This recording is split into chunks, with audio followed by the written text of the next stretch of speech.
as an entrepreneur and as a businesswoman, obviously I'm perfectly capable of running a company.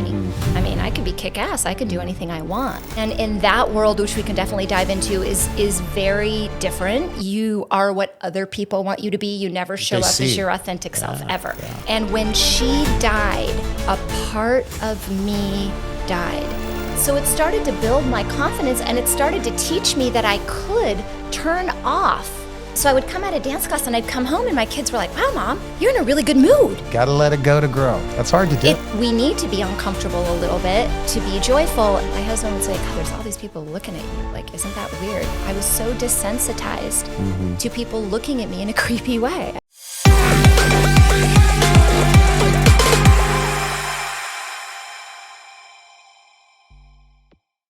Welcome to Bending Over Backwards with James Adkins. I'm your host, Dr. James Adkins, where each week we take a deep dive into what it takes to break through barriers and change the game, whether that's in medicine, business, or life. Today, I'm visiting with Dr. Tricia Pingle, who is the author of a book called Total Health Turnaround. It is the all-natural plan to reversing adrenal fatigue, weight loss, and helping you feel better fast. Dr. Pingle is a famous naturopath in town. Thank you for showing up today, allowing me to interview on my podcast. And I'm really going to get right into it because you and I were talking offline before we started this podcast. And the concept of looking at adrenal fatigue, not just from what you put in your body, but from a mental point of view, from what a mom is facing, a physician, an entrepreneur. Tell us a little bit about your story. Yeah, I think my story isn't much different than many women out there. We're doing all the things. I mean, when we feel like we're supposed to do all the things. And that's having an impact on our joy, how we connect with ourselves. And in this effort to do all these things, we're modeling for our children frustration, anger, self-doubt, poor self-worth. You know, we're seeing more disease, we're seeing more inflammation. We're always looking for the next big thing. We're being triggered by clickbait and this, and what is our neighbor doing, and what is so-and-so doing? And we've created an environment that I think has gone against our health. And so when I went into naturopathic medicine, I did that for many reasons. Number one is I really did seek the root cause. I saw there was a hole in the medical community, especially in the way that patients were treated. Kind of treated like, oh, you don't know what you're talking about, just take this pill and move on. I don't have time for you type thing. And I knew there was a way to make a change. But as I started seeing patients, and I started in the hormone world, in the endocrine world, I love the endocrine system. I think it's fascinating how it can change on a dime. And what I started to see was this common thread, that people that were pushing themselves, doing too many things, not setting their boundaries, you know, which is what was expected. They were adapting to stress. And this stress adaptation was causing, I don't even want to say disease, causing symptoms, thyroid disorders, hormone irregularities, diabetes, cardiovascular disease, gut issues, sleep issues, depression, anxiety. And instead of looking at the symptom, I said, okay, what if we start looking at the stress response? What if we look at the cortisol rhythm? And what if we treat that? What happens? And I started to see that people felt better. And so then I thought, oh, okay. So I don't think we're a stranger to the fact that stress impacts our body. I think you could go to any cardiologist in the world and say, hey, does stress have an impact on heart health? And they'd be like, yes. But when you say, well, what do we do about it? They go, oh, you take Lexapro or you go to a therapist. And I think we're smarter than that. We can handle more than that. And we need to start to really look at how much stress are we now perpetuating ourselves that we've adapted to that's causing us to lose connection and joy? And to be honest, like, what's the point if we can't have connection and joy? And you said it, adapted to. It's become normal to us, hasn't it? Completely We think it's adapted. Our nervous systems haven't been able to adapt, but we think it's normal. Well, my favorite is, oh, I'll do that. I'll do it after Christmas. Oh, when things calm down. Newsflash. The stress isn't going anywhere. And if you think it's going to calm down, you're kidding yourself. But here's the cool part, and the part that a lot of people don't recognize is that you actually have the power right now to make a different choice and choose not to let that stress impact you in the same way. the chaos is just going to get worse. We've seen that. We've seen that over the last 20 years. We've seen it just get more chaotic. And Seems like annually it's more chaotic. and we're not doing it right. We're giving into it, and we're getting angry, and we're losing connection with our emotions. We're losing connection with our friends, with our family. And I just, I wake up every day and I go, how can I live my life to exchange a beautiful energy with others? I'm going to wake up and I'm going to live it with love and gratitude. And that doesn't mean I'm always going to agree with everyone. It means I have to set boundaries for my soul. Yeah. And I think by doing that, hopefully, I'm making a positive impact on people around me and on my kids, because they're the future. Yeah. How has your training as a naturopathic physician informed your personal decisions? Because I remember watching one of your podcasts rather, and you were saying that the balance of being a practicing doctor and raising a family and writing a book, this is a lot of work, writing a book.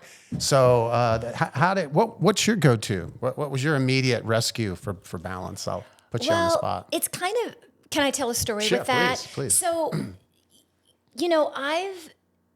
I fell victim. The nuts and bolts of it is I was treating people with adrenal fatigue, seeing this connection, writing a book, and suffering adrenal fatigue myself. I was doing it all. I had young toddlers. I was modeling full-time. I'd been a fashion model from the time I was born. And in that world, which we can definitely dive into, is very different. You are what other people want you to be. You never show up as your authentic self, ever. Yeah. You show up and you do what they say. And so I was doing that. I'd gone through medical school. I had a baby my 4th year in medical school, because why not? I mean, I can. Give yourself a little more stress. Why not? That's what anyone else would do. And then I opened practice. I had another baby. And during this time, my mom was diagnosed with cancer. She was my office manager. She was building the practice with me. We showed up every day. We did all the marketing. We built the practice. We built the website. We built everything to a very successful practice. She was there with me every day. And fast forward, I wrote the book. I started really doubling down on my career, but I would go home and I'd make dinner and I'd take care of the kids. And I'm not knocking my husband. My husband was a stay-at-home dad. He was amazing. But I took it upon myself to think that was my responsibility. And I was burning the candle at both ends. And when my mom started to decline from cancer, I powered through, which is what we do. I powered through. I put on the brave face. I helped everybody else. I helped her friends cope. I helped my other family members cope. I didn't grieve per se.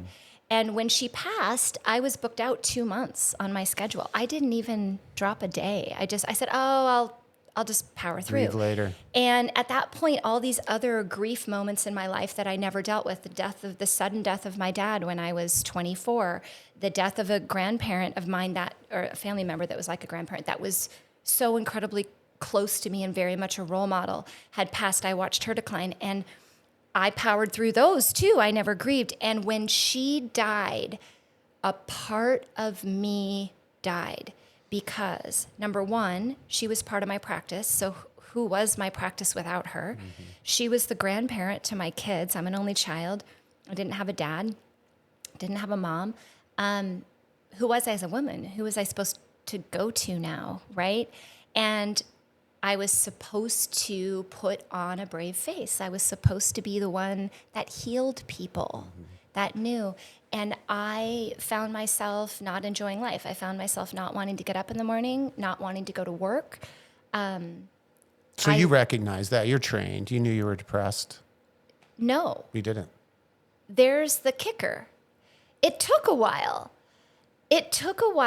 And people kept saying, gosh, Tricia, are you okay? Mm-hmm. I'm fine. Mm-hmm. I'm good. I'm fine. You look really thin right now. Like, you look really sad. Are you okay? I'm great.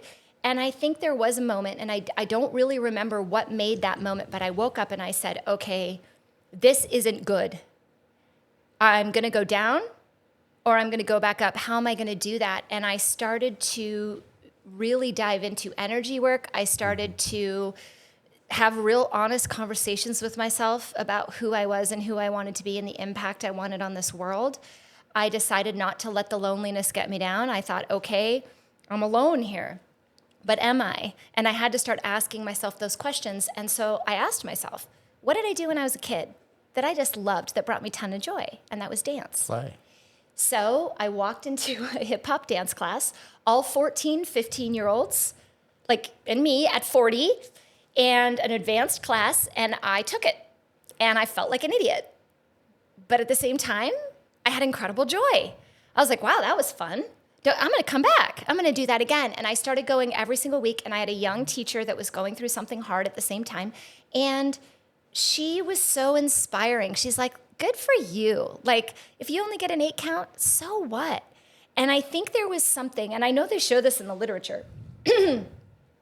Dance has an impact on your brain like no other sport. My throat chakra gets me when I talk about it. I always say movement's good medicine, but dance especially does something to your cerebellum or something to Well, it accesses different parts of your brain, right? So if you think about it, you have to learn the routine. You have to process the routine. You have to physically do the routine. Got to balance. Okay. Yeah. You have to look at yourself in the mirror while you do it, right? And you have other people around you, so you have to give that up. You have to let go. You can't judge yourself against others in that moment. You have to feel the music and the musicality of the movement on many different levels, emotional level, physical level. And so your brain is working in so many different ways that the one thing it cannot do is worry. It can't worry about what's going to happen tomorrow. And get your move on. It's not happening. You can't. Can't be self preoccupied and get your move on. This doesn't work. You're right. Yeah, and to get technical about it, that means I'm not in a sympathetic nervous response. I'm not in a fight or flight in that moment. I'm in a calm and connected state, in a parasympathetic state. And when you're in a parasympathetic state, you feel joy. Yeah. You feel relaxed. You feel confident. You feel like you could do it. So it started to build my confidence, and it started to teach me that I could turn off that sympathetic fight or flight, which runs off fear. It runs off fear and judgment and anger, which run at such low frequencies in our life. And when we run in that frequency, we spread that to everybody else. So I would come out of dance class, and I'd come home, and my kids were like, wow, Mom, you're in a really good mood. Was Get your dance groove class on. fun? And I was like, yeah. And so now, fast forward 9 some years, I dance 6 hours a week. And I love it. And it's changed my life. And I think the lesson in that is I had to make that choice. One activity. Wow. Well, it expands. Once you start to reconnect your mind, your soul, and your body, and you start to really love yourself again and show up authentically as yourself, everything else starts to make sense. I'd spent years gluten-free, dairy-free, eating great, but I wasn't taking care of my mind. I wasn't taking care of my environment in that respect. I was piling everything on instead of really saying, Tricia, what's good for you? How are you going to take care of you? So the takeaway on that, it was something you regularly did. You're moving. You had to be disciplined to be there. You had to let go when you got there, and you had to move. And you built on that and kind of stacked on that these other things in life to get yourself back. Yeah, I let go. That's the lesson. We have to let go. We have to stop doing all this. To grow, you got to let it go. One of my mentors used to say that. You got to let it go to grow. That's hard to do. We don't like being uncomfortable. Yeah. Right? Nobody likes being uncomfortable, but you can't grow if you're not uncomfortable. Yeah. So what we're doing now, what I'm seeing in society is someone says something or does something, it doesn't even matter what it is, and we feel uncomfortable. So we either get angry or we retreat. And that's where you get health decline, right? Yeah. Because it's not serving you in any way. Yeah. We need to be uncomfortable a little bit to be joyful. And I think a lot of us, especially women, I can speak to, we just for some reason think we're obligated to do everything. As an entrepreneur and as a businesswoman, obviously I'm perfectly capable of running a company. I can be kick-ass. I can do anything I want. But at what cost if I'm not putting balance in my life and other places and asking for help? My husband's perfectly capable of cooking dinner. Sure. Right? He's brilliant. He comes home from work and sits down on the couch, turns on the news, and chills out. No, men are good at that. And yet I come home and start scrubbing the counter. I'm like, why do I feel like I need to do that? I don't, right? So I think we let so much impact us, and that creates so much worry. And I'm seeing the health of our country go down because of that. And I'm not seeing a lot of people talking about how to make that shift. You know, we're seeing remove the dyes in our food. Great, because those cause internal stressors. You know, clean up our food system. Great, because that definitely impacts the internal environment.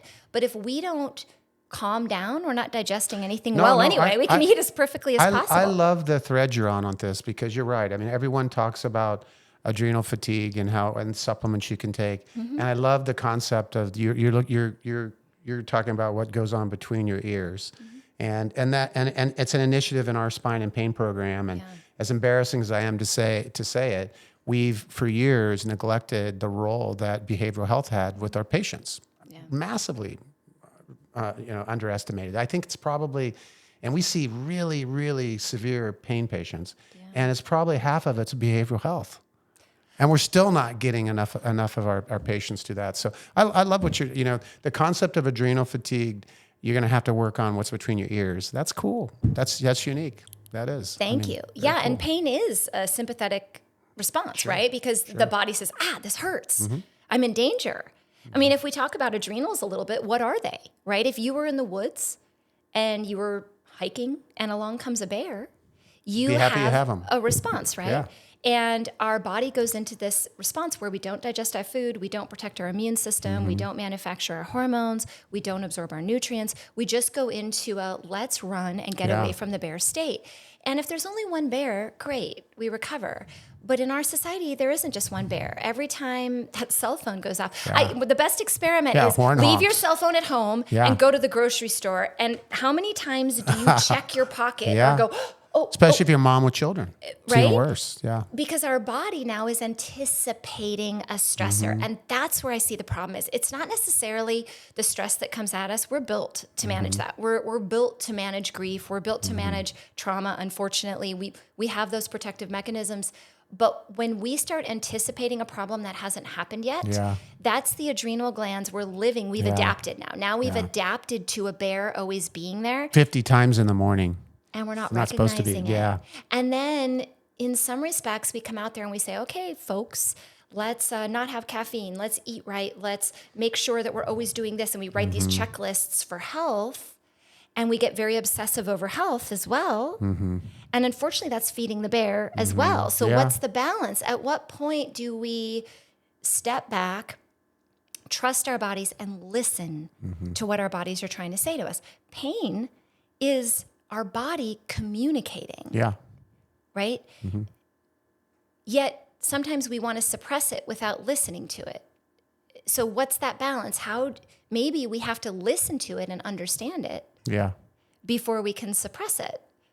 We don't know what the solution is until we can figure out where it's coming from. I mean, it's pretty obvious if if I fall in hip hop and I bruise my knee and I have pain, I'm like, oh, well, there's a bruise on my knee. But when you don't know where it's coming from, that's really stressful. And as you're trained, nociceptive pain completely different than the chronic pain patients we're dealing with. We're not seeing people who have an owie very often. No, often. Usually long gone. Right. But it's still very real in the brain, just like you're saying that scary moment in the morning when you're thinking about, is it your boss or is it a bear and that's going to chase you when you leave your house? I mean, it still has the same effect on your immune system, same effect on your nervous system, right? Your nervous system doesn't know, just it's going to get bad, and it's real even if it's never going to happen. I mean, I wish I live in that. It's a constant battle, fighting. You're an ambitious entrepreneur, a mother, a wife.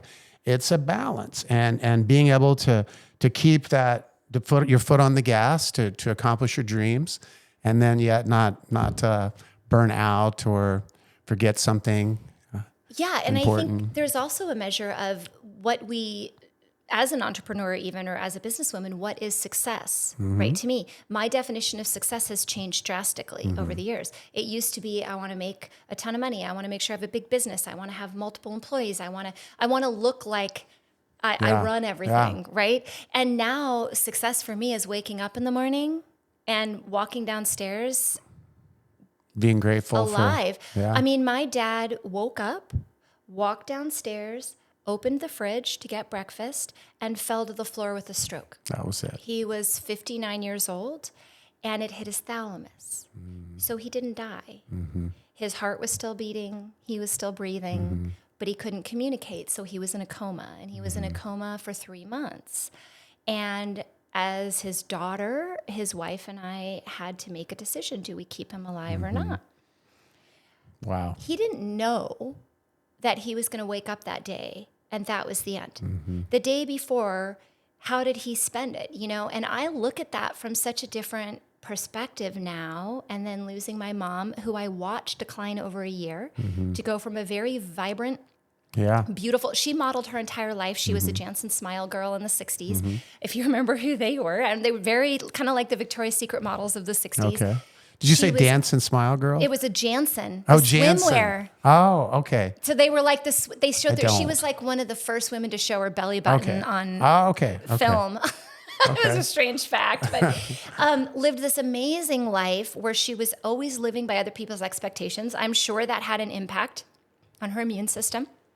I'm sure that had an impact on her cancer. But when, to see someone go quickly and never be able to say to him, Dad, I love you, or what questions did I not ask him because you think you have tomorrow? And then to watch her suffer, and trying to stay optimistic, they taught me very different lessons that success to me is not about getting everything I want in life. It's about being present in life. So true. And getting the most out of every moment I have, because the bottom line is I don't know when my last day is, and I can't worry about it because that's not going to serve me well. So what legacy am I going to leave today? And I think a lot of women can relate to that, because we do what we do because we're trying to create some sort of legacy for our kids, or we're trying to create some sort of impact on the world.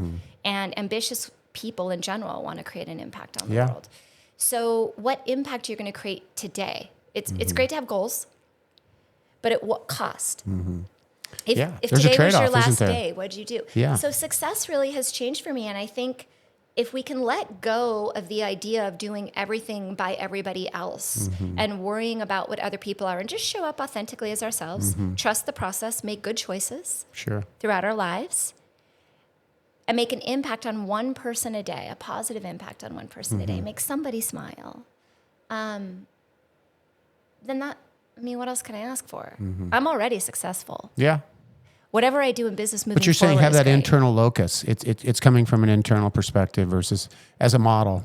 The world's seeing you, and I'm glad you brought that up. And I'm going to ask you, because you are a model and a successful doctor. Because I have a little daughter, and I sometimes think, my wife's a little bit of a fashionista and puts her in some fancy dress. And I want to say you're beautiful, but I say you look really cool, because I don't want her to identify. I go, one of the things I love about you, Georgia, you're really cool, you're kind, you're sweet, you're beautiful, but you're really, I don't want it to be all about that. It's kind of right? A little girl gets told all the time, you're beautiful. Well, you're kind, you're smart, you're cool. Those other traits. You're also not cool sometimes, and awkward and weird and strange and sad and point those angry. Out too. And you're being really weird right now, but that's cool. I think that's a great point. I look at labels in general. We're so quick to label everything. We are. Well, the child has ADHD. Oh, well, they have this. Oh, they have that. Like, we label everything, and it's like, why do we have this need to label everything? Why can't we just show up as us? I mean, the reality is, I grew up in front of a camera, and I was a beautiful child. I bet. By the standards of whatever beauty was at the moment, right? You're beautiful. You'll make a great model. You're a natural. Your mom was a model. You're just going to go right into this. And as a kid, I felt very uncomfortable in my body. I mean, I was really freaking tall. I'm like 6 feet tall at 12 years old. Everyone's jealous, but you hated it. 100 pounds. And, and then being put in clothes out there with 20-something-year-olds and being expected to be professional. I mean, I cashed my first official paycheck in my first bank account when I was 12, and it was like $4,000. Wow. How do you identify if your true self can't come through? I did love theater, and one of the things I loved about theater is I could be somebody else, right? I didn't have to be Tricia. And I learned how to get through the majority of my life by pretending to be whoever was around me. And I'm very good at feeling energies. So I would feel the energy of the room. I would read it. Even as a doctor, I'd read it and know, okay, this is what they need to hear. This is what they want. And it wasn't until that moment where I started going back to dance that I realized, you know what, Tricia's a really cool person. And how long ago was that, Dr. 9 Pingle? years ago. That was 9 years ago. I was 40.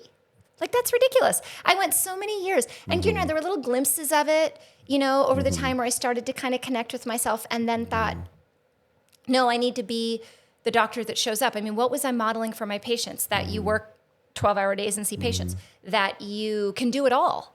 You can have a family and do all this. And everyone would say, wow, Dr. P, how do you do it all? You're amazing. And I would say, thank you. What I should have said, this sucks. It's hard being a physician. There are a lot of, you know, I went to a lecture recently about the substance abuse issues with physicians. Everybody's got a hard job, but sitting and talking to a patient all day long and balancing a staff and balancing your personal life and hearing people's suffering all day long, that's hard. And when you're empathetic, it's really you feel hard. it. You want to, you want feel that pain. to save the world. And granted, I hope that I can save just one person by what I share. But I think, you know, going back to the labeling thing, it's like we pretend our way through it. And that is what modeling taught me. And as far as your daughter, I think, I think she's a beautiful soul. For sure. Right? Like, and asking her how she feels and acknowledging that, I think is really important too. I didn't want to model when I was a child. Yeah. I didn't want to. I didn't like it. You I didn't didn't? like the way I was looked at. When I did choose to go back to it in college and worked regularly here locally and stuff, I'd go out and my husband would say, God, there's all these people looking at you. Like, isn't that weird? I was so desensitized to people looking at me in a creepy way. I was just desensitized to it. Yeah. Like, is that okay? Attractive No. women, I guess that just happens, you know?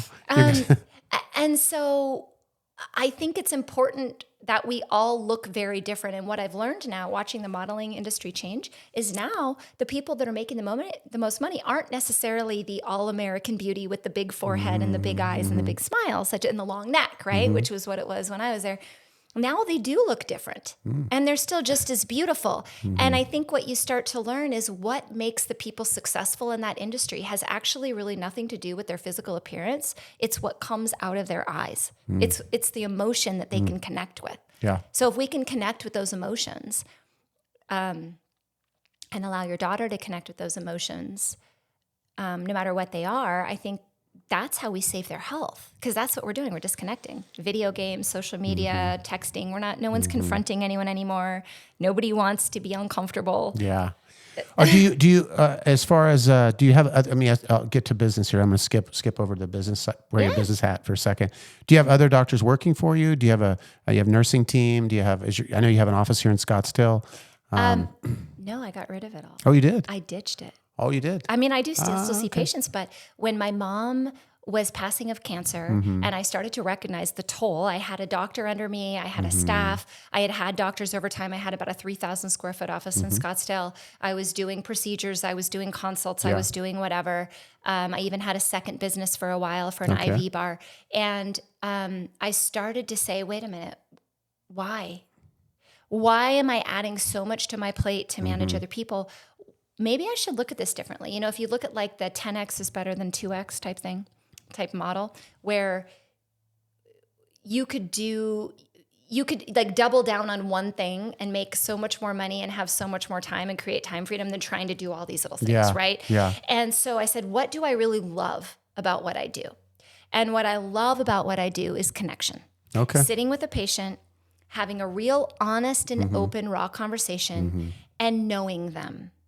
I'm not interested in hooking them up to an IV and walking out of the room. I'm not interested in a 15-minute quick little let me catch up with you and walk out of the room, or even just seeing them once a year. I want to have a relationship So with deeper them. Concierge. You're tethered more to the patient. Yeah. Yeah. So I switched to a concierge Okay. model. Higher income per patient, closer relationship, less patients. Yeah. When I started to do that, I said, well, I don't need a doctor under me now because I have plenty of time. Sure. I don't need this big office anymore. I don't need a receptionist. This all came down right about the time of the pandemic. Okay. The world forced me To to make a change. shift at that moment because people stopped coming in. And it wasn't they didn't want to, but it was like they were like, you know what? Like, I don't need to come in. We started to realize how much we can actually do Over the phone. virtually. Yeah. And I think I'm just speaking for the patient here, but I think they just want to be heard. They And do. so- They do. Behavioral health's such a big part of it. It really is. It's so important. And modern medicine does not utilize behavioral health. I mean, No. it's terrible. So I thought, how can I access more people with the message that I have, that we have more control over our health than we think, and that there are doctors out there and resources out there to help you. So you wrote a book. I wrote a book before this, You wrote though. a That book. was 2014. That was in the thick of it all. I mean, I would work my full days. I took Fridays off. I would write at Lucy's Marketplace, a little throw out to Lucy's. On 16th Street? On 16th Street. Every Friday morning, I would write. Shout out to Lucy's. Shout out to Lucy's. And I would take care of my kids when I got home and do the whole thing, right? It wasn't until years later. And I think it really was losing my mom, having all that grief hit, realize what's important in my life. And now I just have a small little space. It's just me and a couple team members. And I spend a lot of time in a second company. So I have my medical practice, and now I have a company where it's more getting out into media, talking to people, making an impact in the world. Because this is all within, the message here is this is all within us. This isn't a pill you take. I mean, granted, we need to, I say there's 4 pillars. You need to look at nutrition. You need to look at movement. You need to look at supplementation for your unique body. And you need to look at mindset. Mindset's something that I can spread to the entire world in an hour podcast. Where in a one-on-one office visit, I only impact that one person. And I thought, you know what? I can get out there and I can speak to how much power we have and start to change the landscape of how we look at health, while I also help a smaller number of concierge clients one-on-one where we have a connection. And they're ready to make that commitment to live a better life. And that's what I did. So I actually abandoned it all, and it was ridiculously scary. I bet. It's a big change. It was very uncomfortable. Probably fulfilling, though, compared to... Best thing I ever did, if I'm honest. Best thing I ever did, because it also allowed me to start to do things for me, to start to dance, to start to reconnect with my kids, my family, meet new people, get out in the world and meet different personalities and see different perspectives. And that's been really cool.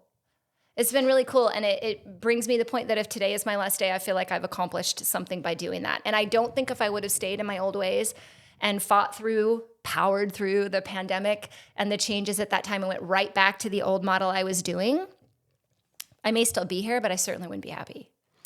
Very cool. Well, thanks for your candor. I think a lot of physicians are going through what you're going through. I think the last 5, 6, 7, the pandemic has been hard on everyone. We live in this space and choose to live in this intersection, but it's been hard on a lot of practitioners, and you being candid about that. Thank you. I think the concept of adrenal fatigue, of looking at it from a mental perspective first, instead of just worrying about what supplement can I take, is refreshing. I love hearing that, and I think that's a unique take on that. I'm glad you're doing that. So one parting question. What's a book you're reading right now? What's if I could say, tell us one or two of a book you're reading right now. And then the last question, what's your morning routine? Those are 2 things I like to ask every guest. So every time I try to open a book and read it, I fall asleep. Okay. And I think it's something with my eyes, like it puts me in a parasympathetic state and I'm out, which is great. But I listen to books. So I listen to audibles, and I love to listen to biographies. So because I love to learn from other people's lessons. So I just finished the one of Sally Field, which was powerful. Wow. And I listen to all sorts of different people in entertainment, because I think having that world growing up in entertainment and looking at people that have survived that despite the stress, the challenging, and them overcoming it and really honing in on themselves is really intriguing to me. I also do listen to a lot of entrepreneurial books and things like that, like 10X is better than 2X. As far as my morning routine, I have a very distinct morning routine. Okay. I think it's important. Love to hear that. So when I wake up in the morning, I have a little French bulldog, Piggy. I almost brought her today because she cracks me up. She snores next to me. I wake up, I pet the dog. I say, "Good morning, Piggy. Would you like to get up now?" And I sit there and we both take these big breaths together. She sits with me and I take a big, huge breath. And I say, "I'm so grateful for this day. Thank you." That's where you start out your day. That's That's how I start awesome. my day. That's good. That's good stuff. And granted, I'm not in bed for long. A lot of people say, I don't have time to do that. I mean, this is a minute. I just take a deep breath. I look around. I kind of stress. I say, oh, I'm so grateful for the day. Piggy, would you like to get up? And she kind of snorts at me. And we get up and we go downstairs and I have a cup of coffee and I sit with my husband who leaves for work by about 6:45. I sit down and we have our coffee together. These are things I don't do. I don't check my phone. Unless like the pool guy's coming or something and I'm supposed to see that he's notifying me outside of that. I don't check my phone. I don't look at social media. I don't check my emails. I don't start my workday. I wake up. I sit with my husband. If my kids are up, I sit with them. We talk. We talk about each other's day. That's good. And then, I get ready for my day and then I go to the office, even if that's in my house, and I sit down and that's when I work. And I think I do the same thing at the end of the day. There's a time where I say, okay, no more work. And by setting those boundaries, just a little tip to maybe practitioners that feel like they can't do this. By setting those boundaries with your patients and your work, you're teaching them to set boundaries as well for themselves. Yeah. So if we're sitting there saying, you need to have a morning routine, you need to set boundaries, you need to say no, and we're saying yes all the time, we're giving a very confusing message. And we're doing that for our kids as well. Get off your phone. You can't get off the phone and be on it yourself. Like you have to set those examples for the people around you. And I think looking at life that way is really important. Good stuff. Thank you, Dr. Tricia Pingle. And Total Health Turnaround. If you haven't got it, buy it. I hope today's episode helps you stand taller in your own shoes. I hope you learned something today from Dr. Tricia Pingle. Thank you so much. Appreciate your time today. Thank you. Thank you. Good stuff.